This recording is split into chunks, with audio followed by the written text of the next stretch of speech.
बघा, मालेगावमध्ये 2024 मध्ये काही युवकांनी पोलिसात तक्रार केली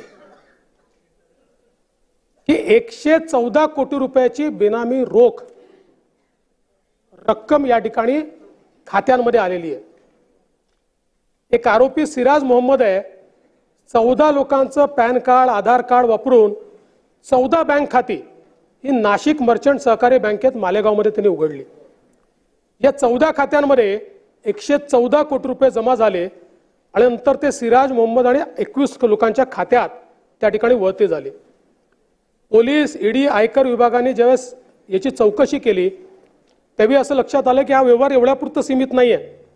21 राज्यातनं 201 बँक खात्यात 1000 कोटी रुपयाचा व्यवहार झालेला आहे आणि मुंबई, नाशिक अशा वेगवेगळ्या शहरांमध्ये पैसे गेले आहेत। यातले 600 कोटी रुपये दुबईला पाठवण्यात आले आहेत आणि यातले 100 कोटी रुपये हे या निवडणुकीच्या काळात वेगवेगळ्या गोष्टींकरता वापरले गेले।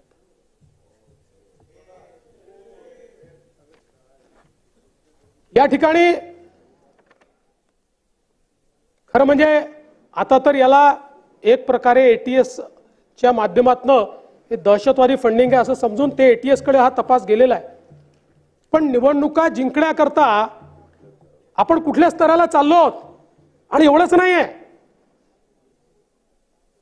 या देशाच्या निवडणुकांमध्ये जो परकीय हस्तक्षेप सुरू झालेला आहे याचेही पुरावे आता देशाच्या संसदेत आलेले आहेत।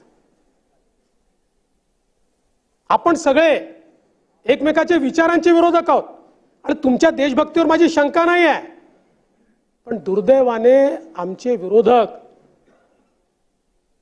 आपला खांदा कोणाला तरी बंदूक ठेवायला देत आहेत याचं मला दुःख आहे। आपला खांद्यावर कोण बंदूक ठेवताय याचा देखील कधीतरी विचार केला पाहिजे आणि म्हणून